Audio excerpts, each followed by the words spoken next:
ചാലക്കുടി നിയോജക മണ്ഡലത്തിൽ സനീഷ് കുമാർ ജോസഫ് MLA-യുടെ നേതൃത്വത്തിൽ നടപ്പിലാക്കി വരുന്ന ചിറക് പദ്ധതിയുടെ മൂന്നാം ഘട്ട പ്രവർത്തനങ്ങൾക്ക് തുടക്കമായി. കൊടകര ഡോൺ ബോസ്കോ ഹൈസ്കൂളിൽ നടത്തിയ പരിപാടി മുൻ DGP ഋഷിരാജ് സിംഗ് IPS ഉദ്ഘാടനം ചെയ്തു.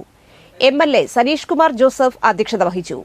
കൊടകര പഞ്ചായത്ത് പ്രസിഡന്റ് അമ്പിളി സോമൻ, പഞ്ചായത്ത് അംഗം Pranila Gireeshan, headmistress C Sangeetha, sapphire future academy CEO T Suresh Kumar, III commerce academy head Sherin Kalathil, we can CEO Akhil Kurian തുടങ്ങിയവർ സംസാരിച്ചു. കേന്ദ്ര യുവജന കായിക മന്ത്രാലയത്തിനു കീഴിലുള്ള Rajiv Gandhi national institute of youth ഡെവലപ്മെന്റിലെ പൂർവ്വ വിദ്യാർത്ഥികൾ നേതൃത്വം നൽകുന്ന കൂട്ടായ്മയുടെ സഹായത്തോടെയാണ് പദ്ധതി നടപ്പിലാക്കുന്നത്. നിയോജക മണ്ഡലത്തിലെ വിദ്യാഭ്യാസം, സ്ത്രീ ശാക്തീകരണം, യുവജനക്ഷേമം, കലാകായികം, ആരോഗ്യം, സാമൂഹിക സാംസ്കാരികം, തൊഴിൽ തുടങ്ങിയ സമഗ്ര മേഖലകളിലേക്കുമുള്ള വികസനോത്മകമായ ഇടപെടലാണ് ചിറക് പദ്ധതി ലക്ഷ്യം വയ്ക്കുന്നത്.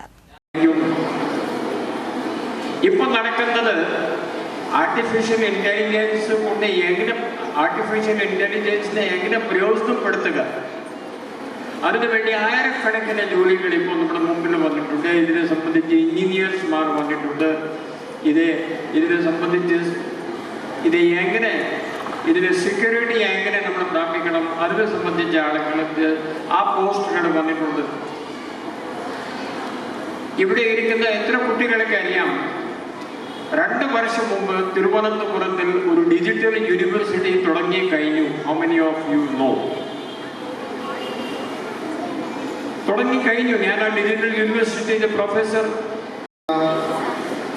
ഏറ്റവും വലിയ പ്രശ്നം എന്നുള്ളത് നമ്മുടെ യുവതലമുറ ഇന്ന് മറ്റ് രാജ്യങ്ങളിലേക്ക് ഏറ്റവും അധികമായി മൈഗ്രേറ്റ് ചെയ്യപ്പെടുന്ന ഒരു കാലഘട്ടത്തിലാണ് നമ്മളൊക്കെ ഇന്ന് മുന്നോട്ട് പോയിക്കൊണ്ടിരിക്കുന്നത്. തീർച്ചയായും ആ പ്രശ്നം മനസ്സിലാക്കിക്കൊണ്ട് തന്നെയാണ് നമ്മുടെ കുട്ടികൾക്ക്, നമുക്കറിയാം ഇന്ത്യയിൽ ഇന്ന് നിരവധിയായ ഉന്നതമായ വിദ്യാഭ്യാസ സ്ഥാപനങ്ങളുണ്ട്. ആ നിരവധി യൂണിവേഴ്സിറ്റികളുണ്ട്, നിരവധി പ്രശസ്തമായിട്ടുള്ള